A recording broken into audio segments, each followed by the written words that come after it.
फसल्लि लिरब्बिका वन्हर इन्न शानिअका हुवल अब्तर। सलवात बुलंद बस।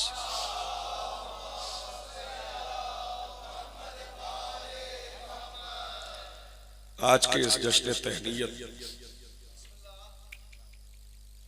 और इस पर हाजिर वो तमाम अफराद जिन्हें मवद्दत आले मोहम्मद के लिए अबू तुराब के बांटे हुए रिज़्क से सांसों की खैरात मिली है,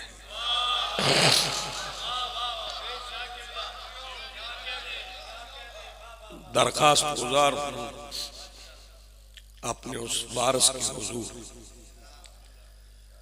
जो पर्दे गैब में अमीन हुस्न हसन की हैसियत से मौजूद है।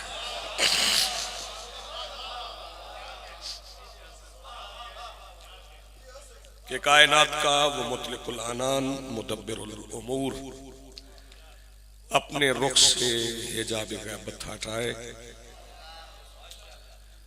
और कायनात को अपना चेहरा दिखा के कुन तो कंजन मख्फिया के मानी समझाए। सूरह कौसर के ज़ेरे असर चूंकि नज़ूले सूरह कौसर कुरान का जश्न है, जब अल्लाह जश्न मनाता है तो सूरह कौसर नाजिल करता है।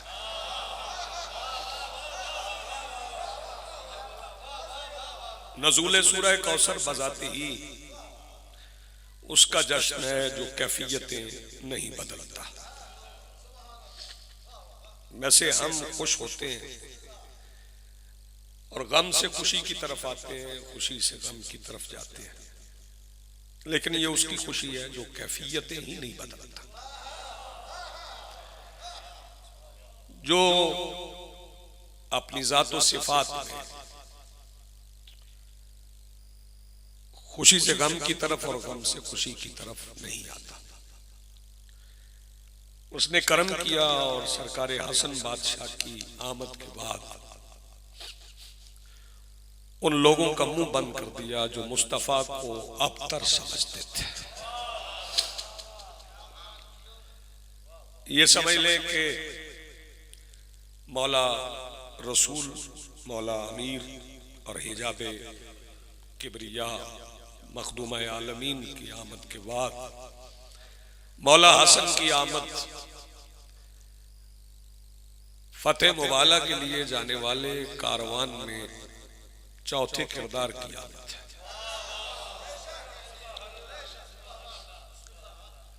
और जो 15 रमजान का जश्न मनाते हैं उन्हें ताक रातें ढूंढने की जरूरत नहीं पड़ती।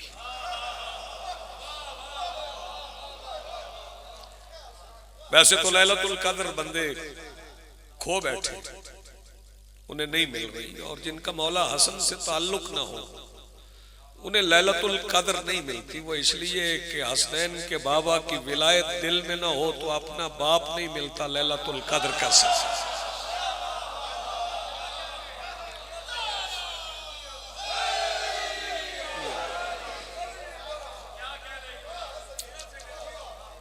और जो नाम है मेरे मौला का, ये दोनों शहजादों का नाम एक ही है, चूंकि हसनैन कहते हैं और ये तस्नी कसी। हसनैन बर वज़्न हरमैन, बर वज़्न सब्तैन, बर वज़्न सकलैन। सकलैन यानी दो सकल, हरमैन यानी दो हरम, सब्तैन यानी दो बेटे। ऐसे हसनैन मानी दो हसन, दोनों हसन। और जो बंदे समझते हैं कि एक का नाम हुसैन है एक का नाम हसन है, मैं उनकी खिदमत आलिया में अर्ज कर दूं कि हुसैन बादशाह के नाम के नीचे जो दो नुक्ते हैं वो मौला हसन के एहतराम में है। मौला हुसैन के नाम में जो दो नुक्ते हैं वो मौला हसन बादशाह के एहतराम। 15 रमजान सैयदा उम्मुल बनीन के निकाह खान की आमद है। ये फिक्रा आप हैरानी में सुनते हैं, हैरानी मोमिन की निशानी। मैं फिर कह रहा हूं 15 रमजान सैयदा उम्मुल बनीन के निकाह खान की आमद है। मौला हसन वो बादशाह है जिन्होंने अपने बाबा से सैयदा उम्मुल बनीन का निकाह पढ़ा।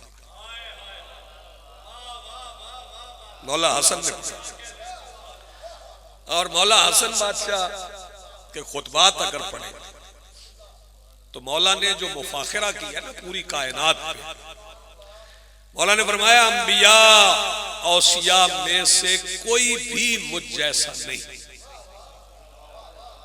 फिक्रा आप सुनेंगे तो लुत्फ लेंगे। मौला का फिक्रा है अंबिया और औसिया में कोई भी मुझ जैसा नहीं, क्योंकि मैं अल्लाह की कायनात में वो तन्हा फर्द हूं जिसने अली का जनाजा पढ़ाया। आप ऐसे मसाइब का फिक्र समझेंगे, लेकिन ये मौला का मुफाखरा है जो मौला ने पूरी कायनात में फरमाया। जब मेरे मौला की आमद हुई है 15 रमजान, तो ये नमाज शब का सैयदा मुसल्लिम और मौला हसन भी मुसल्लिम, ये समझ ले कि नमाज के पहलू में वो नमाज है जिसकी नमाज ही बतूल है। मौला हसन तशरीफ लाए तो फजर के वक्त में रसूल पाक तशरीफ, रसूल पाक से सैयदा ने अर्ज की आने वाले का नाम, तो सरकार दो आलम ने फरमाया आप रखें। बाबा मैं आपसे कैसे सबकत कर सकता? फरमाया अली का इंतजार कर। मौला अली आए तो मौला अली से रसूल पाक ने फरमाया नाम। मौला अली ने भी अर्ज की कि मैं आपसे कैसे सबकत कर सकता? जनाब सैयदा और मौला अली ने बारगाह रिसालत में अर्ज की फिर नाम रखेगा कौन? तो रसूल पाक ने हसन अमीर की तरफ इशारा करके फरमाया अब इसका नाम वो रखेगा जिसका हमने रखा। इसका नाम वो रखे जिसका नाम हमने रखा। फिर सरकार हसन बादशाह को सरकार दो आलम ने अपने सीने से लगाया और गालिबन इसे ही कुरान ने शर सदर कहा है। मैं इसकी वजाहत में पूरी तकरीर करूं तो आप लुत्फ लेंगे इसका, लेकिन ऐसा वक्त नहीं है कि इसमें मैं वजाहतन गुफ्तगू कर सकूं। इसी को ही कुरान ने शर सदर कहा है, क्योंकि हसन बादशाह को सरकार दो आलम ने अपने सीने से लगाया। अब सरकार हसन बादशाह की आमद के बाद सरकार हसन बादशाह की शुजाअत, मौला की सखावत, मौला का इल्म, इसे मैं दो फिक्रों में पढ़ के फिर आपसे रुखसत चाहता हूं। वैसे तो ये है कि हसन अमीर की जो निस्बत है वो चूंकि शहजादा आमन कहते हैं, तो शहजादा आमन चूंकि एक उर्दू की इस्तिलाह है और हमारे यहां बनाई गई, ये सारे शहजादगान आमन। मौला हुसैन भी शहजादगान आमन में ही शामिल। बंदे समझते हैं कि हुसैन बादशाह लड़े हैं, हसन नहीं लड़े, तो हसन भी लड़े। मेरे मौला हसन ने सफीन में तन्हा दरिया पे कब्जा किया। जब मौला ने तन्हा दरिया पे कब्जा किया तो उस वक्त मालिक ने मालिक से कहा था, थोड़ा आप बेदार होंगे तो रफ्तार तेज होगी। जब मौला हसन ने तन्हा दरिया छीना तो फिर मालिक अश्तर ने मौला अमीरुल मोमिनीन से कहा था जब तन्हा हसन दरिया छीन सकते तो आप खुल कर लड़ने की इजाजत दे। तो मेरे मौला अमीर ने फरमाया था मालिक अश्तर तुम नहीं चाहते अल्लाह की जमीन पे कोई सांस लेने वाला बाकी रहे। ये मेरे मौला हसन की शुजाअत।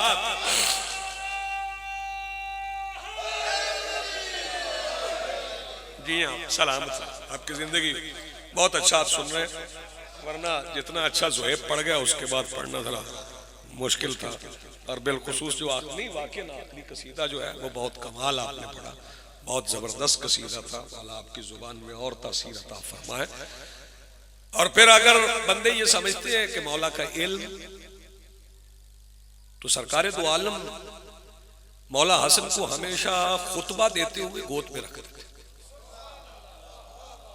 जब सरकार दो अच्छा हत्ता के ये था कि सरकार हसन की आमद से पहले सरकार दो आलम आसा पकड़ के खुतबा जुमा कर देते थे, लेकिन मौला हसन की आमद के बाद आसा रख दिया। आपने गौर नहीं किया, मौला हसन की आमद के बाद आसा रख दिया था। फिर मौला हसन को अपने सीने से लगा दिया, जुम्मे का खुतबा इरशाद फरमाते थे। फिर जब मेरे मौला हसन जाहिरन 3 साल के थे, तो फिर मिंबर पे साथ बैठा। एक दिन मौला ने फरमाया, हसन आप मिंबर के दाईं तरफ। सामने से सहाबा रसूल मिंबर पे दाईं तरफ हसन अमीर बैठे हुए कि अचानक मस्जिद नबवी के दरवाजे से एक ज़ईफ दाखिल हुआ जिसके अबरू पलकों से मिले हुए थे। वो हाथ उठा के उसने अबरू हटाए और पेशानी पे हाथ रख के नबियों के सुल्तान को सलाम किया। सरकार ने सलाम का जवाब दिया और दाएं हाथ की शहादत वाली उंगली के साथ इशारा किया मौला हसन की तरफ। वो ज़ईफ आके मौला हसन के सामने बैठ गए, मौला से गुफ्तगू करने लगा। सहाबा के अंदर इस तरह पैदा हुआ, कभी मौला हसन को देखते, कभी रसूल पाक को देखते, कभी उस ज़ईफ को देखते। वक्त गुजरता रहा, खुतबा खत्म हो गया, वो ज़ईफ उठा, उसने सलाम किया, वो चला गया। कि सहाबा ने सरकार दो आलम से पूछा, सरकार पहले कभी मदीने में ज़ईफ को देखा नहीं? सरकार ने फरमाया, पहले मैंने कभी तुम्हें दिखाया ही नहीं। बहुत शुक्रिया, बड़ी मेहरबानी। तुमने क्या देखना था? पहले मैंने कभी दिखाया ही नहीं। सरकार तारुफ तो करवा दे अगर आज दिखा दिया। सरकार ने फरमाया, तुम मुझसे मसाइल पूछ रहे थे, मैं तुम्हें मसाइल बता रहा था। ये खिज़र हैं जो आ गए थे, इन्हें मुझसे कुछ पूछना था, मैं तुम्हारे मसाइल में मसरूफ था। मैंने कहा जो पूछना है मेरे हसन से पूछना। आप जी सलामत रहे, जो पूछना है मेरे हसन से पूछना। और मेरे मौला हसन चूंकि यूं समझ लें कि सखावत को, शुजाअत को, जैसे शुजाअत को मौला अब्बास के साथ मंसूब करके देखा जाता है,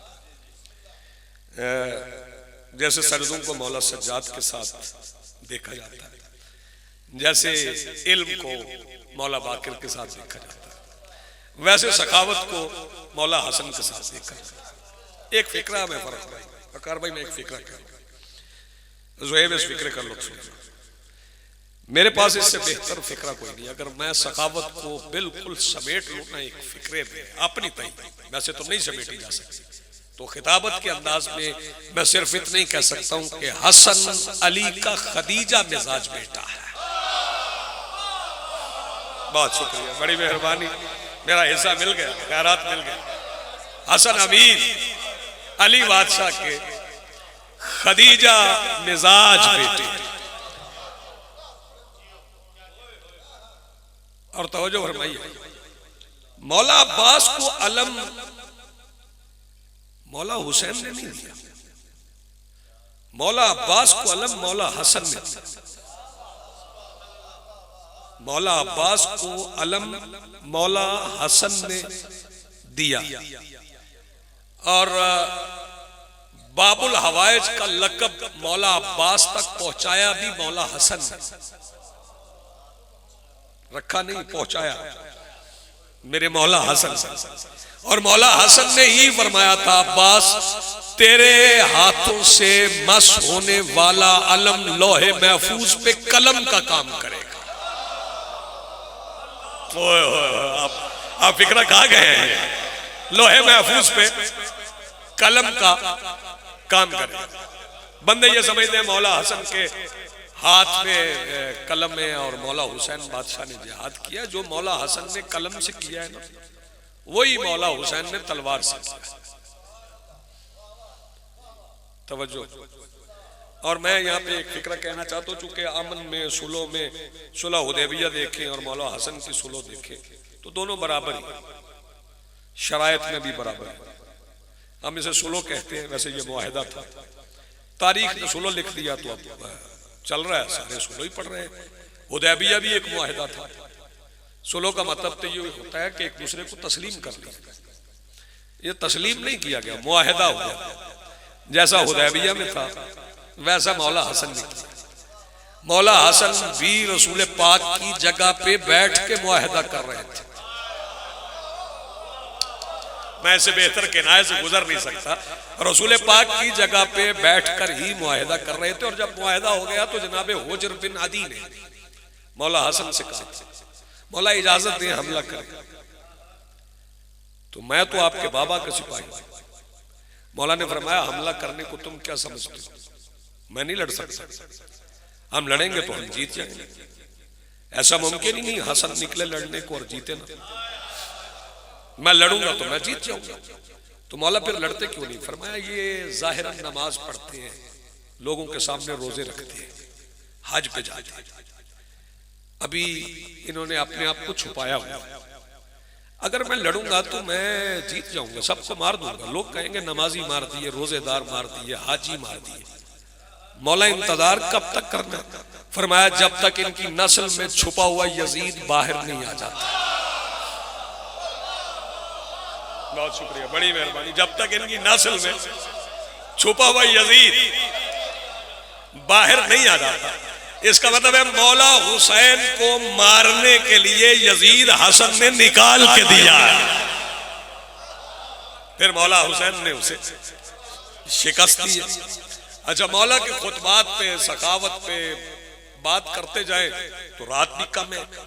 मौला हसन के फजाइल इतने ज्यादा हैं और इससे बड़ी फजीलत और कोई नहीं हो सकती। इससे बड़ी फजीलत और कोई नहीं हो सकती कि ये वो बेटा है जो अली से रसूल ने मांगा है। नहीं, आप इस पे पूरी तरह पहुंचे नहीं। अली बादशाह से रसूल ने मांगा और फतेह मुबाहला के लिए मांगा। और मुबाहला में हसन रसूल की उंगली पकड़ के गए। मैं फजीलत हसन का एक फिक्र कहूंगा, आप अपनी आवाज बचा लीजिएगा। रसूल हसन की उंगली पकड़ गए और यूं पकड़ी है। तो मैं एक फिक्र कहूं, पता नहीं आप कितना लुत्फ लेंगे। इसका मतलब है चांद को दो टुकड़े करने वाली उंगली हसन की गिरफ्त में थी। चांद को दो टुकड़े करने वाली अंगुष्ठ। बहुत शुक्रिया।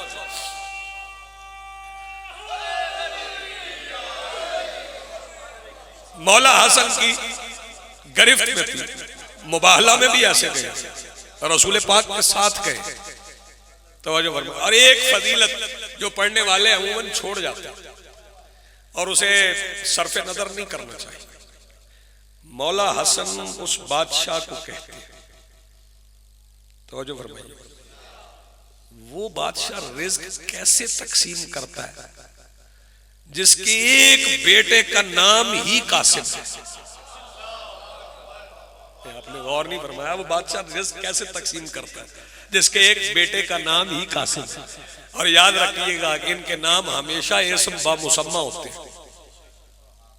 इनके नाम हमेशा इस्म बा मुसम्मा होते हैं। और बंदे पढ़ते हुए कहते हैं, जी शबीह पैगंबर शहजादा अली अकबर बिल्कुल रसूल जैसे, बिल्कुल रसूल जैसे, क्योंकि इसमें फरमाने इमाम हुसैन अलैहिस्सलाम की नस है। मौला ने फरमाया, वइज़्तक़ना लिज़ियारत नबी का फनज़रना इलैह।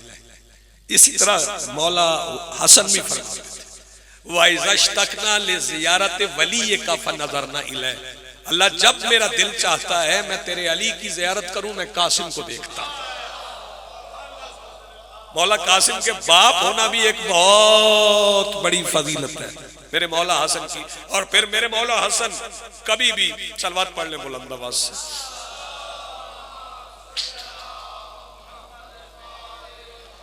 एक बार जश्न वाली सलवात पढ़े।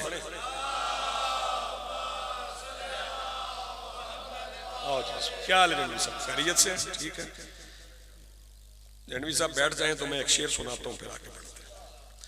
कलम की नोक से निकला है जुल्फकार का वार। कलम की नोक से निकला है जुल्फकार। और ये लफ्ज जो है जुल्फिकार नहीं है, जुल्फकार। जुल्फकार दो तरह से काटना। कलम की नोक से निकला है जुल्फकार का वार, हरीफ हक को हरूफ हसन ने मारा है। हरीफ हक को हरूफ हसन ने मारा। दो तीन फिक्रे और फिर एक नज़्म के हुक्म है, वो मिसरे सुनाऊंगा, फिर आपको सलाम करते फिर जनवी साहब से आपका शायद सुनिएगा। दुश्मन बुलाए ना तो कोई बंदा कभी तन्हा नहीं जाता। मौला हसन को जब शाम से खत आया तो मौला अकेले ही गए, दो गुलाम मेरे मौला के साथ, लश्कर लेके नहीं गए। और जब मौला वहां पहुंचे तो कहा गया कि आपके लिए ये मुरस्सा तख्त रखा गया, मोतियों से सजा।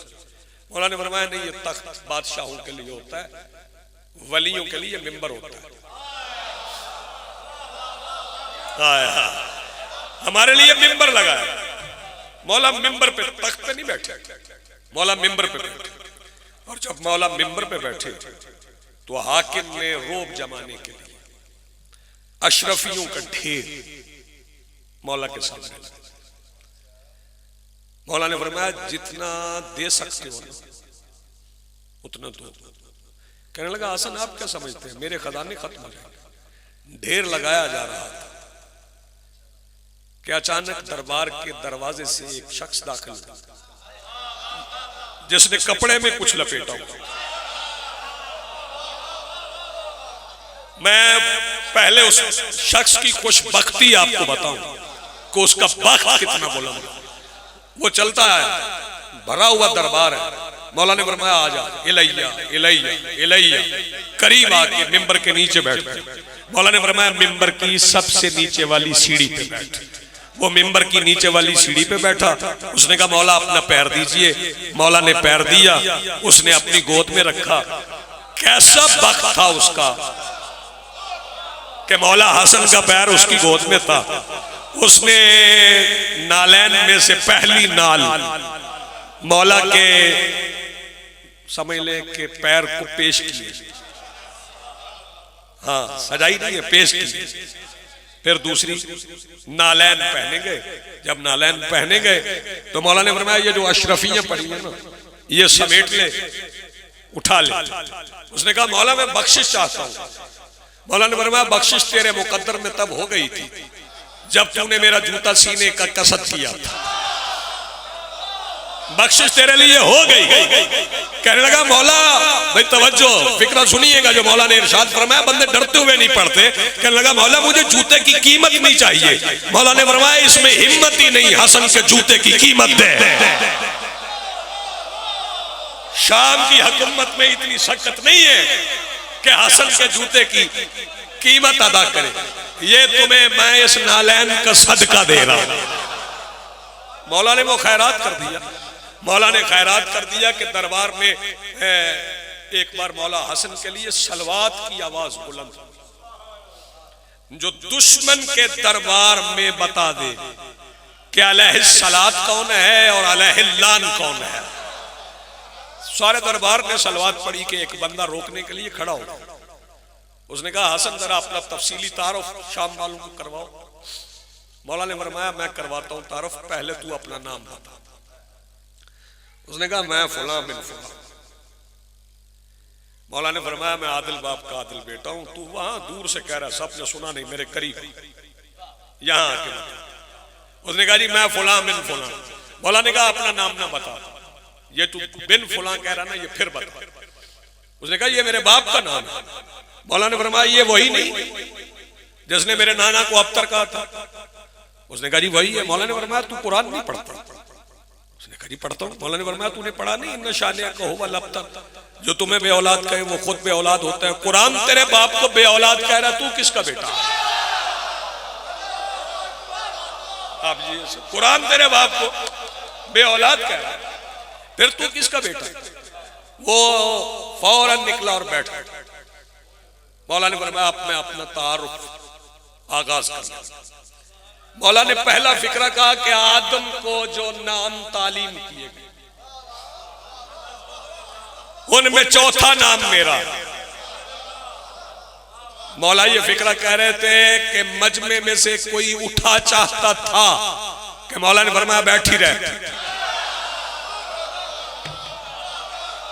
और इस पे मैं थोड़ी गुफ्तगू करूंगा। मौला ने फरमाया बैठी रहे। और ये जो जिन्स की तब्दीली है ना, इसका ताल्लुक जमाने से नहीं कि हसन ने कर दी, और ये पहली बार भी नहीं हुआ। मौला हसन से पहले मौला हसन के नाना ने की, और एक की नहीं की, बड़ी जमात की कर दी। जब फरमाया था कल लबों से दूंगा, आपने गौर नहीं फरमाया। फिर हसन बादशाह की पाक अम्मा को भी ये इख्तियार है कि वो गवाही का निसाब बदल दे। हाँ, किसी औरत को चाहे सैयदजादा कितनी इज्जत अता कर, जब उम्मे ऐमन गवाह बन के आई तो पाक मखदूमा ने उम्मे ऐमन को गवाह के तौर पे पेश किया गया, तो हुकूमत की तरफ से कहा गया ये औरत है। तो मेरी मखदूमा ने फरमाया था, अबू सईद जरा उठ के बताओ, तेरे सामने मेरे बाबा ने नहीं कहा था जब उम्मे ऐमन गवाही दे तो इस एक औरत की गवाही 2 मर्दों के बराबर है। ये इनका इख्तियार है ना, जब चाहे निसाब ही बदल दे। और फिर ये गुजरे हुए जमाने की बात नहीं है, ये मेरे मौला ने एक यूनिवर्सल कानून बना दिया कि आज भी मजलिस में जिन्स बदलती है, आज भी मदरसों में जिन्स बदलती है। मेरे मौला ने फरमाया था जो मेरे दादा अली की विलायत का मुनकर होता है वो दाढ़ी वाली औरत होती है, मर्द नहीं होता है। इसका मतलब है जिन्स तो बदलती है। तो मेरे मौला ने तारुफ करवाया, फरमाया उनमें चौथा नाम मेरा है। मौला ने फरमाया जो नाम नूह ने अपनी कश्ती के तख्ते पे लिखे थे उनमें मेरा नाम शामिल था। मौला ने फरमाया जिन अस्मा का वजीफा इब्राहिम ने आग में किया था उनमें मेरा नाम शामिल था। मौला ने फरमाया वो नाम जो जनाबी इस्माइल को सिखाए गए उनमें मेरा भी नाम है। मौला ने फरमाया वो नाम जो उसने यूसुफ का वसीला है उसमें मेरा इस्म भी शामिल है। मौला ने फरमाया जो मुझे जानता है वो जानता है, जो नहीं जानता वो जान ले, मैं उसका बेटा हूँ जिसने बड़ी हिजरत की, मैं उसका बेटा हूँ जो पुरखतर बिस्तर पे सोया, मैं उसका बेटा हूँ जो फाते बदर है, मैं उसका बेटा हूँ जो फाते हुनैन है, मैं उसका बेटा हूँ जो फाते ओहद है, मैं उसका बेटा हूँ जिसके लिए पालान का मिंबर बना। मौला ने फरमाया जो मुझे जानता है वो जानता है, जो नहीं जानता वो जान ले, मैं उसका भी बेटा हूं जो मेराज की रात पर्दे के बाहर था, मैं उसका भी बेटा हूं जो मेराज की रात पर्दे के बाहर था। और फिर मेरे मौला की सखावत आपने हुक्म दिया, चूंकि रणवीर साहब आ गए हैं तो कसीदे आपको सुनाए, जश्न आप सुने तो मैं भी एक कसीदा सुना। इतना दर्द तो मेरी आवाज में नहीं है जितना चौधरी ज़ुहैब की आवाज में है। मैं बस अपने तौर पे नस्र में ही चंद मिसरे आपको सुना देता हूँ, चूंकि दस्तरखान लगाने का महीना है। वैसे तो आलमीन में जन्नत में भी जाएंगे तो वहां मौला का ही दस्तरखान, यहां भी जो सजता है ये मेरे मालिक का ही दस्तरखान। लेकिन जब दस्तरखान सजाया जाए तो इसके लिए मैं एक एहतियात, दस्तरखान अपने अमीर रिश्तेदारों को खाना खिलाने का नाम नहीं, दस्तरखान उन मुफलिसों के लिए होता है जिन्हें खाने को कम मिलता है, उनके लिए दस्तरखान सजा। और अगर कोई मुफलिस मुफलसी दूर करना चाहे तो जरूरी नहीं बहुत खाने पकाए, वो दस्तरखान बिछा के नमक भी रख देना तो मौला हसन तशरीफ ले आते हैं। जब मौला हसन आते हैं तो फिर मौला हसन अकेले नहीं आते। मैं बताना चाहता हूँ मौला हसन के साथ आता कौन है, ये दस्तरखान हसन का है। हैज पे कौन कौन माजी भी हाल भी बैठे हैं, सलमान बिलाल भी बैठे हैं, खैरात की खातिर चुप करके मरियम के लाल भी बैठे हैं।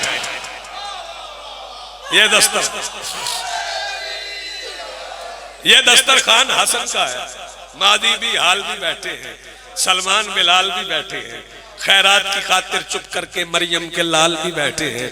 और इस पे सिर्फ दुनियावी खाने नहीं है, ये दस्तरखान हसन का है, ये दस्तरखान हसन का है। कुरान भी है, तंजील भी है, तफसीर भी है, तावील भी है। इन मांगने वालों में देखो एक साइल इस्माइल भी है। ये दस्तरखान हसन का है, ये दस्तरखान हसन का है, ये दस्तरखान हसन का है। खैरात हसन बेहद देंगे, हर एक बला की रद्द देंगे। खैरात हसन बेहद देंगे, हर एक बला की रद्द देंगे। याकूब भी बेटा ले आए, यूसुफ को खालो खत देंगे। यूसुफ को खालो खत देंगे, ये दस्तरखान हसन का है, बताओ इस पे कौन कौन है? पैगंबर और सहाबी हैं, सब नूरी और तुराबी हैं, शकीलाल कलंदर बैठे हैं और इब्राहिम जवाबी हैं। मिल के बोलो हैदरी।